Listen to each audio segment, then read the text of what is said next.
उत्तराखंड में श्री बद्रीनाथ धाम के कपाट खुलने के पावन अवसर पर मुख्यमंत्री पुष्कर सिंह धामी ने भगवान बद्री विशाल के दर्शन कर प्रदेश की सुख समृद्धि खुशहाली की कामना की। धार्मिक विधि विधान और वैदिक मंत्रोच्चार के बीच कपाट श्रद्धालुओं के लिए खोले गए, जिसके साथ ही चारधाम यात्रा का भी विधिवत शुभारंभ हो गया। वहीं इस दौरान बड़ी संख्या में श्रद्धालु मौजूद रहे और पूरे क्षेत्र में भक्ति और उत्साह का माहौल देखने को मिला। मुख्यमंत्री पुष्कर सिंह धामी ने प्रदेशवासियों के कल्याण और समृद्धि की ईश्वर से प्रार्थना की। तो देखिए, धार्मिक अनुष्ठानों के साथ कपाट खुले हैं, वैदिक मंत्रोच्चार हुआ और इसी के साथ श्रद्धालु के लिए कपाट खुल गए हैं। चारधाम यात्रा अब श्रद्धालु कर सकेंगे। बद्रीनाथ धाम के कपाट खुलने पर श्रद्धालुओं में काफी ज्यादा उत्साह देखा गया। सीएम पुष्कर सिंह धामी ने भगवान से प्रार्थना की, दर्शन पूजन किया और देखिए, प्रदेश की देशवासियों की सुख समृद्धि की खुशहाली की मुख्यमंत्री पुष्कर सिंह धामी ने ईश्वर से प्रार्थना की, कामना की। हमारे चारों कपाट खुल गए हैं। आज भगवान बद्री विशाल के भी कपाट खुल गए हैं। सभी भक्तों के लिए सभी हमारे धाम तैयार हैं। सभी दर्शन के लिए आने वाले लोगों के लिए सभी व्यवस्थाएं सुव्यवस्थित रूप से करने का प्रयास किया गया है। अभी चूंकि पिछले वर्ष और इस वर्ष अभी भी यात्रा शुरू होने से पहले लगातार बर्फबारी होती रही, लेकिन उसके बाद सभी भक्तगण सभी आए। सबका स्वागत है, सबका अभिनंदन है। अच्छी यात्रा होगी, अच्छी व्यवस्था मंदिर समिति के द्वारा भी यहाँ पर की गई है। और ये भगवान बद्री विशाल की नगरी है।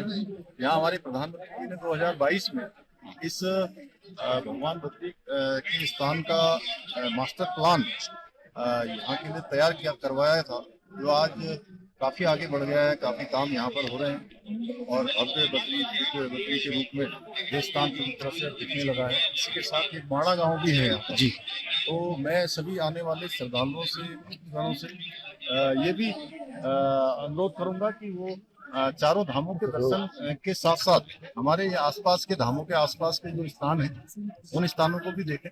यहाँ माड़ा गांव, जिसको भारत का अंतिम गांव कहा जाता था, प्रधानमंत्री जी ने 2022 में यहाँ का प्रवास किया था, यहाँ का भ्रमण किया था। उसके बाद आज वो स्थान भी हमारा तेजी से आगे बढ़ रहा है। उसको पहले गांव की संज्ञा दी थी और पहले गांव के रूप में आज उसका विकास आगे बढ़ रहा है। वहाँ की मातृशक्ति कल में शाम को सबसे मिला था। 100% उन्होंने वोकल फॉर लोकल को आगे बढ़ाते हुए 100% आज लगती की बेटियां वहाँ की बहनें बन गई हैं। और सभी से ये भी अनुरोध है कि यात्रा के जो नियम है, नियमों का पालन करें। सभी के लिए अच्छी व्यवस्था है। देवभूमि उत्तराखंड पहुंचने पर उपराष्ट्रपति सीपी राधाकृष्णन का जॉलीग्रांट एयरपोर्ट पर भव्य स्वागत किया गया। इस अवसर पर राज्यपाल लेफ्टिनेंट जनरल गुरमीत सिंह, मुख्यमंत्री पुष्कर सिंह धामी और अन्य मंत्रीगणों ने उनका अभिनंदन किया, जोरदार स्वागत किया। आगमन के दौरान एयरपोर्ट पर औपचारिक स्वागत कार्यक्रम आयोजित किया गया, जहां प्रदेश के शीर्ष नेतृत्व ने उपराष्ट्रपति का जमकर जोरदार और भव्य स्वागत किया। तो देखिए, ये तस्वीरें स्वागत करने के लिए मुख्यमंत्री पहुंचे हुए थे। उपराष्ट्रपति सीपी राधाकृष्णन का जॉलीग्रांट एयरपोर्ट की ये तस्वीरें हैं, जहां पर देखिए गुलदस्ता भेंट करते हुए स्वागत किया गया, अभिनंदन किया गया। साथ ही मुख्यमंत्री पुष्कर सिंह धामी और राज्यपाल के साथ ही अन्य मंत्री भी जो हैं पहुंचे हुए थे जॉलीग्रांट एयरपोर्ट पर और यहाँ पर स्वागत किया गया सीपी राधाकृष्णन का। तो उत्तराखंड पहुंचने पर जोरदार और भव्य स्वागत जॉलीग्रांट एयरपोर्ट पर हुआ उपराष्ट्रपति सीपी राधाकृष्णन का। तस्वीरें आप देखिए, गुलदस्ता बुके भेंट करते हुए मुख्यमंत्री पुष्कर सिंह धामी, जनरल गुरमीत सिंह और साथ ही देखिए अन्य मंत्री भी मौजूद रहे, जहां पर सीपी राधाकृष्णन का भव्य स्वागत उत्तराखंड पहुंचने पर हुआ है। दिल्ली प्रस्थान से पूर्व उपराष्ट्रपति सीपी राधाकृष्णन को मुख्यमंत्री पुष्कर सिंह धामी ने उत्तराखंड की समृद्ध सांस्कृतिक विरासत और आत्मनिर्भरता के प्रतीक हाउस ऑफ हिमालयास के विशेष उत्पाद स्मृति चिन्ह के रूप में भेंट किए। यहाँ भेंट न केवल उत्तराखंड की सांस्कृतिक समृद्धि को दर्शाती है, बल्कि ये भेंट स्थानीय कारीगरों और उत्पादों को प्रोत्साहन देने की दिशा में भी एक महत्वपूर्ण कदम मानी जा रही है। तो देखिए, ये खूबसूरत सी भेंट करते हुए मुख्यमंत्री पुष्कर सिंह धामी उपराष्ट्रपति सीपी राधाकृष्णन को मुख्यमंत्री पुष्कर सिंह धामी ने उत्तराखंड की सांस्कृतिक विरासत की झलक के तौर पर देखिए ये भेंट उपराष्ट्रपति को दी है। स्थानीय उत्पादों को इससे कहीं ना कहीं कह सकते हैं एक राष्ट्रीय स्तर पर पहचान, एक राष्ट्रीय स्तर पर जो है मंच मिला है। जिस तरीके से वहाँ के जो हस्तशिल्प कलाकार हैं और भी जो लोग हैं उन्हें भी एक मंच देने की यहाँ पर कोशिश इसके माध्यम से की गई है। बढ़ेंगे आगे, बात अगली खबर की। चारधाम यात्रा के 5वें दिन आज चमोली स्थित बद्रीनाथ धाम के कपाट विधिवत रूप से खोल दिए गए हैं। सुबह 6:15 पर मंदिर के द्वार खुलते ही भगवान बद्री विशाल के दर्शन शुरू हो गए हैं। सबसे पहले मंदिर में रावल ने प्रवेश किया। इस अवसर पर सीएम पुष्कर सिंह धामी भी मौजूद रहे।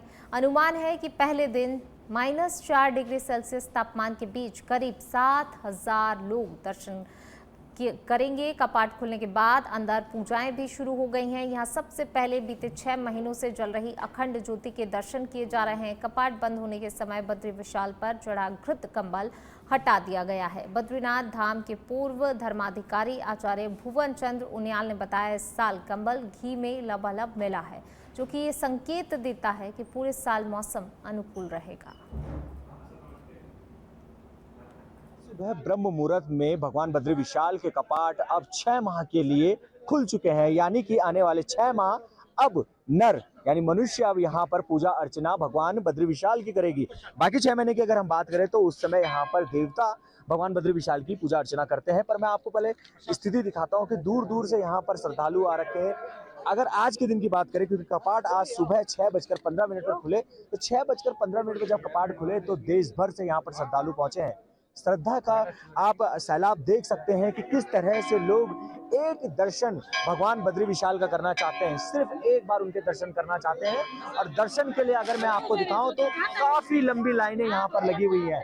लगभग यहाँ पर 1 किलोमीटर लंबी लाइन लगी हुई है और लोग जितने भी श्रद्धालु यहाँ पर पहुंच रखे हैं वो दर्शन करना चाहते हैं। वो चाहते हैं कि गर्भगृह के दर्शन एक बार हो जाएं, भगवान बद्री विशाल के दर्शन एक बार हो जाएं। और दूर दूर से यहाँ पर लोग पहुँच रखे हैं और हर किसी के जो मन की आस्था है, जो उनकी आस्था है, वो यहाँ पर दिखाई भी पड़ती है। सुबह 4 बजे से ही यहाँ पर लाइनें लगनी शुरू हो गई थी और 6:15 पर मुख्यमंत्री पुष्कर सिंह धामी यहाँ पर पहुंचे। उससे पहले ही गर्भगृह के कपाट खुल चुके थे। मुख्यमंत्री पुष्कर सिंह धामी लाइन में लगे, उसके बाद उन्होंने दर्शन किए और दर्शन करने के बाद वो यहाँ से चले गए। लेकिन जितने भी पूजा अर्चना यहाँ पर हुई है वो सारी पूजा अर्चना यहाँ पर जो रावल हैं उनके द्वारा की गई। अब आपको अगर बात करें तो आप देख सकते हैं कि हर कोई यहाँ पर मौजूद है। और अब जिस तरह से हमने पहले भी बताया कि आने वाले जो 6 महीने हैं, 6 महीनों तक यहाँ पर मनुष्य भगवान बद्री विशाल की पूजा करेगा और उसके बाद जब कपाट बंद होते हैं तो बाकी के 6 महीने यहाँ पर भगवान उनकी पूजा अर्चना करते हैं। बद्री विशाल मिलकर ही यहाँ पर जो भगवान है बद्री विशाल, उनकी पूजा अर्चना होती है। और आप देख सकते हैं कि आस्था का सैलाब भी यहाँ पर नजर आ रहा है। मेरे सहयोगी राजेश पुरी के साथ योगेश सेमवाल, बद्रीनाथ, सच बेधड़। चलिए खबरों में आगे बढ़ेंगे। बात अगली खबर की। उत्तराखंड में मुख्यमंत्री पुष्कर सिंह धामी के नेतृत्व में चारधाम यात्रा सुव्यवस्थित, सुरक्षित और सफलतापूर्वक संचालित हो रही है। सरकार द्वारा यात्री सुविधाओं, स्वास्थ्य सेवाओं, ट्रैफिक प्रबंधन, आपदा सुरक्षा और डिजिटल मॉनिटरिंग को मजबूत किया गया है, जिससे कि श्रद्धालुओं को सुगमता से दर्शन मिल रहे हैं। और इसी बीच सोशल मीडिया पर कुछ असामाजिक तत्वों द्वारा इस यात्रा को लेकर भ्रामक और अपुष्ट वीडियो प्रसारित किए जा रहे हैं। वहीं रुद्रप्रयाग में ऐसे ही एक मामले में केदारनाथ धाम से जुड़ी गलत जानकारी फैलाने पर थाना सोनप्रयाग में एफआईआर दर्ज की गई है और जांच भी शुरू कर दी गई है। इसके साथ ही अन्य संदिग्ध वीडियो की भी बारीकी से जांच की जा रही है और सरकार ने दोषियों पर सख्त कार्रवाई की भी चेतावनी दी है।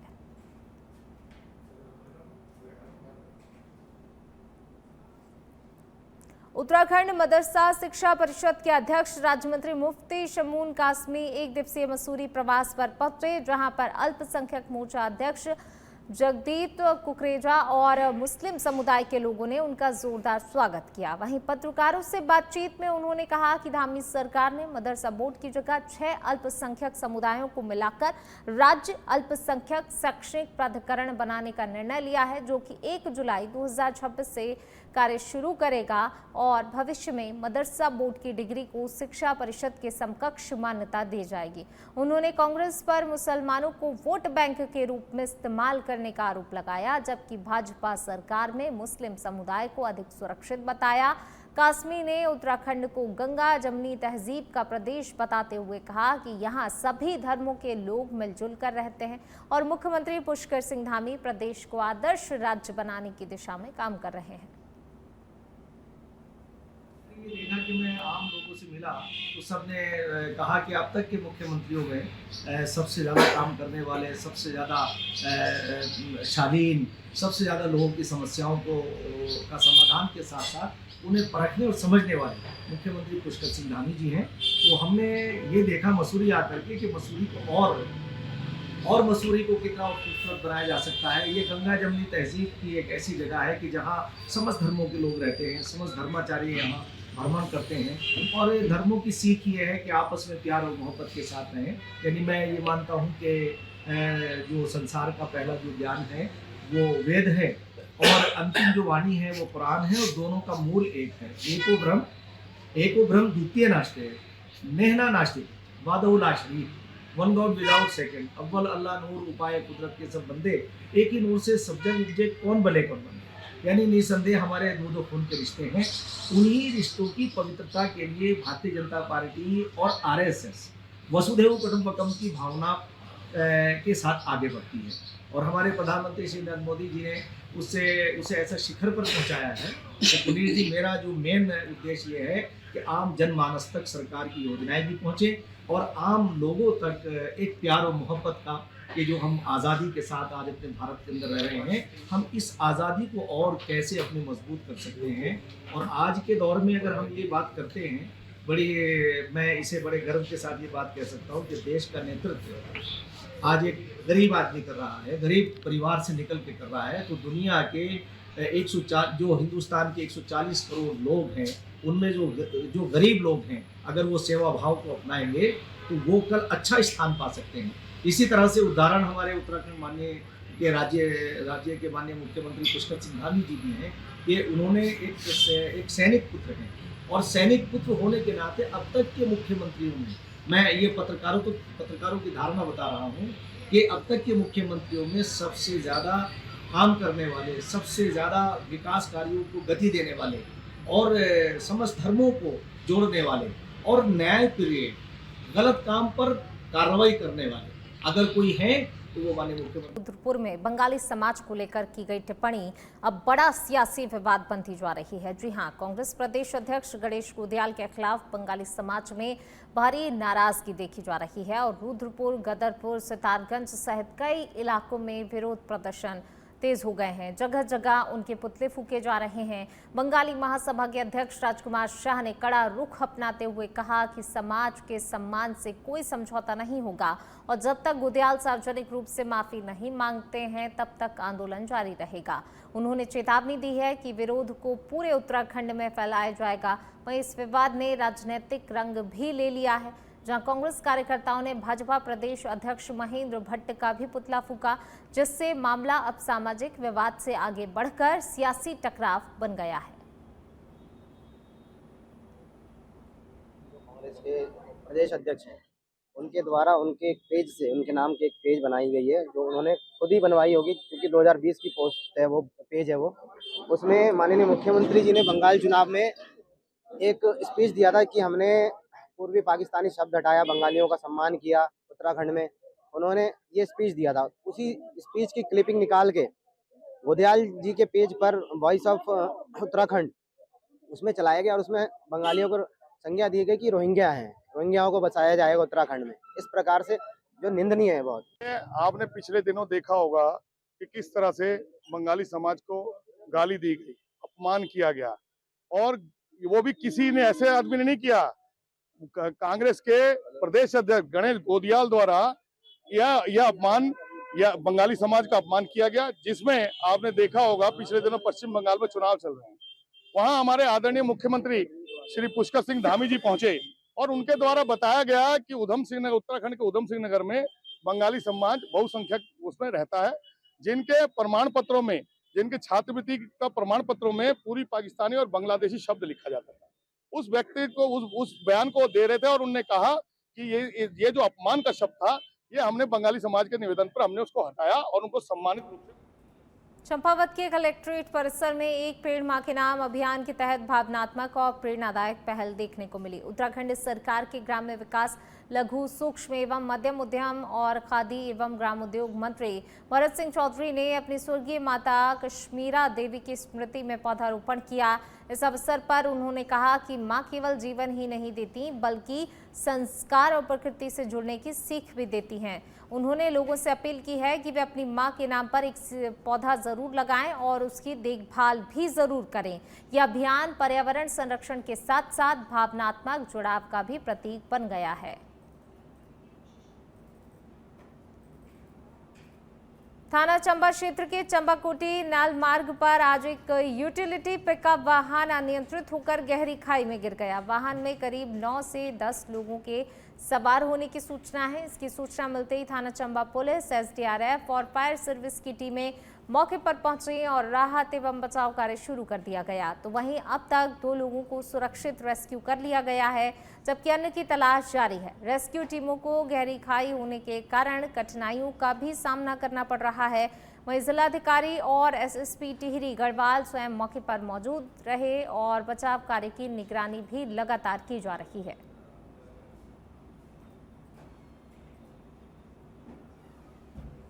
चंपावत को आदर्श चंपावत बनाने की दिशा में एक बड़ा कदम उठाते हुए वित्तीय वर्ष 2026-27 के लिए 76.91 करोड़ की जिला योजना को सर्वसम्मति से मंजूरी दे दी गई है। प्रभारी मंत्री भरत सिंह चौधरी की अध्यक्षता में हुई जिला योजना समिति की बैठक में 36 विभागों के प्रस्तावों पर विस्तार से चर्चा की गई। इस बार बजट में पिछले वर्ष की तुलना में करीब 12% की वृद्धि दर्ज की गई है। बैठक में जैविक खेती, पशुपालन, महिला स्वयं सहायता समूहों और स्थानीय उत्पादों को बढ़ावा देने पर विशेष जोर दिया गया है। अधिकारियों को पारदर्शिता और समयबद्ध तरीके से योजनाओं को लागू करने का निर्देश दिया गया है ताकि चंपावत में रोजगार और विकास को नई गति मिल सके। जिले की जिला योजना की बैठक संपन्न हुई। सभी जनप्रतिनिधि और जिले के अधिकारी इस बैठक में उपस्थित रहे। लगभग 76 करोड़ रुपए की ये जिला योजना थी, जिसमें कृषि क्षेत्र को और ख़ास तौर पे अवस्थापना मत को जो है प्राथमिकता दी गई है। और मुझे ये जानकर के बेहद प्रसन्नता हुई कि चंपावत जिले में उपराष्ट्रपति सीपी राधाकृष्णन ने गुरुवार को एम्स ऋषिकेश के 6ठे दीक्षांत समारोह में मुख्य अतिथि के रूप में भाग लिया। इस दौरान राज्यपाल गुरमीत सिंह और मुख्यमंत्री पुष्कर सिंह धामी भी मौजूद रहे। वहीं समारोह को संबोधित करते हुए उपराष्ट्रपति ने कोविड-19 महामारी के दौरान भारत की वैश्विक भूमिका को रेखांकित किया और वसुधैव कुटुंबकम की भावना के तहत 100 से अधिक देशों को वैक्सीन उपलब्ध कराने का भी उल्लेख किया। वहीं उन्होंने एम्स ऋषिकेश की टेलीमेडिसिन पहल और ड्रोन के जरिए स्वास्थ्य सेवाओं के विस्तार की सराहना भी की। सराहना करते हुए इसे दूर दराज के क्षेत्रों के लिए काफी महत्वपूर्ण बताया। Big room for the attenders of the patients to take rest also. Modi ji decide why this is to be continued. We take the aims to the people. So nowadays, the AIIMS facility is available in almost all the states except few. AIIMS is there in Jharkhand, AIIMS is there in Patna, AIIMS is here in Rishikesh, AIIMS is there in Tamil Nadu, AIIMS is there in Assam. At the same time, a big resting hall has been created.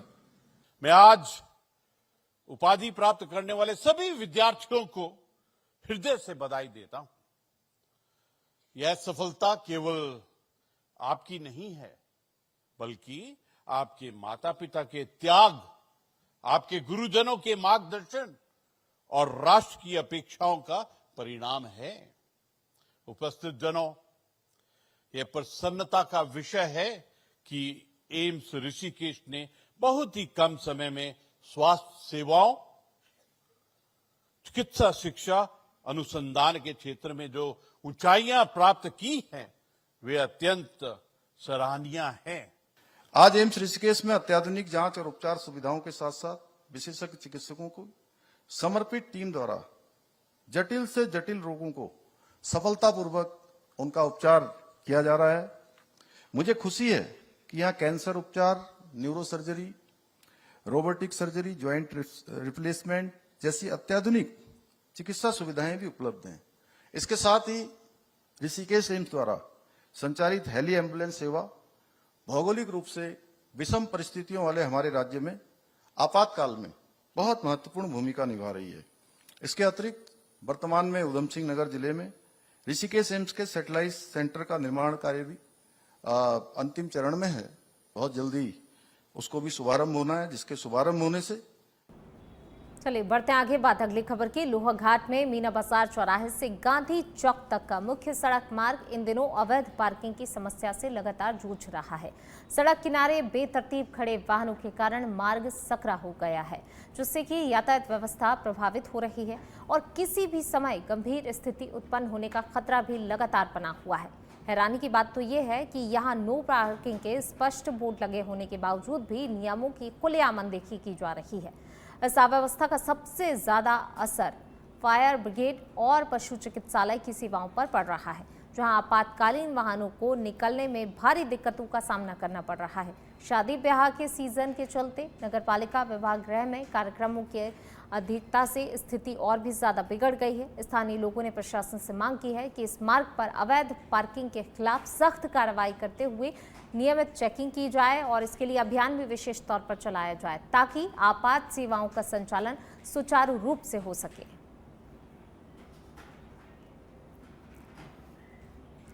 Lohaghat के सीमांत क्षेत्र किमतोली में पेयजल संकट ने गंभीर रूप ले लिया है। हालात ऐसे हैं कि पूरे इलाके में सिर्फ एक हैंडपंप ही पानी का सहारा बना हुआ है, जिस पर 50 से अधिक परिवार निर्भर हैं। पानी के लिए रोजाना जूझ रहे लोगों, खासकर महिलाओं और बच्चों को भारी परेशानियों का सामना करना पड़ रहा है। वहीं ग्रामीणों का आरोप है कि जल जीवन मिशन पिछले 4 वर्षों से अधूरा पड़ा है। कई बार शिकायतों के बावजूद न प्रशासन ने ठोस कदम उठाए और न ही जनप्रतिनिधियों ने समस्या का समाधान किया। हैंडपंप से पानी भरते भरते लोगों के हाथों में छाले पड़ चुके हैं, लेकिन जिम्मेदारों की ओर से कोई भी ठोस पहल नहीं की गई है। अब इस मामले में घोटाले के आरोप भी तेज हो गए हैं। ग्रामीणों का कहना है कि विभाग और ठेकेदार एक दूसरे पर जिम्मेदारी डाल रहे हैं। जहां विभाग ठेकेदार को जिम्मेदार ठहरा रहा है, तो वहीं ठेकेदार भुगतान न मिलने का हवाला देकर काम अधूरा छोड़ने की बात कह रहा है। इसमें कितने तो ठेकेदार बदले और जितने लोग और पता नहीं किसी की इसमें रोक रखे है। इसको 4 साल तक आगे हम तो तरस रहे पानी के लिए। हमें चाहिए पानी, चाहे पैसे भी तो हमें ठोस मिलना चाहिए। जिससे मैं जो एकमात्र हैंडपंप है, मैं जब भी यहाँ से जाता हूँ बहनों को देखता हूँ पानी भरते हुए। आदमी का, घर वालों का आधा समय तो पानी भरने में निकल जा रहा है। कभी अपने बच्चों को स्कूल भेजेंगी। और अब बात करेंगे दिनेशपुर की, जहां पर महिला आरक्षण को लेकर सियासत तेज होती हुई नजर आ रही है। उत्तराखंड कांग्रेस की प्रदेश महामंत्री ममता हाल्दवार ने भाजपा सरकार पर तीखा हमला बोलते हुए आरोप लगाया कि महिला आरक्षण के नाम पर केवल और केवल राजनीति की जा रही है। ममता हाल्दवार ने कहा कि महिला आरक्षण बिल पहले से ही पारित हो चुका है, लेकिन इसे लागू करने की जानबूझकर देरी की जा रही है। उनका आरोप है कि सरकार इस मुद्दे पर गंभीर ही नहीं है और जनता को भ्रमित करने का काम कर रही है। उन्होंने आगे कहा कि जनगणना और परिसीमन का बहाना बनाकर महिलाओं को उनका अधिकार देने से टाला जा रहा है। कांग्रेस पार्टी महिला आरक्षण का पूर्ण समर्थन करती है और इसे जल्द से जल्द लागू कराने के लिए संघर्ष भी अपना जारी रखेगी। महिला आरक्षण बिल के लिए पास करने के लिए जो है बीजेपी सरकार 16, 17, 18 को एक संसद सत्र बुलाया गया था चुनाव के बीच में।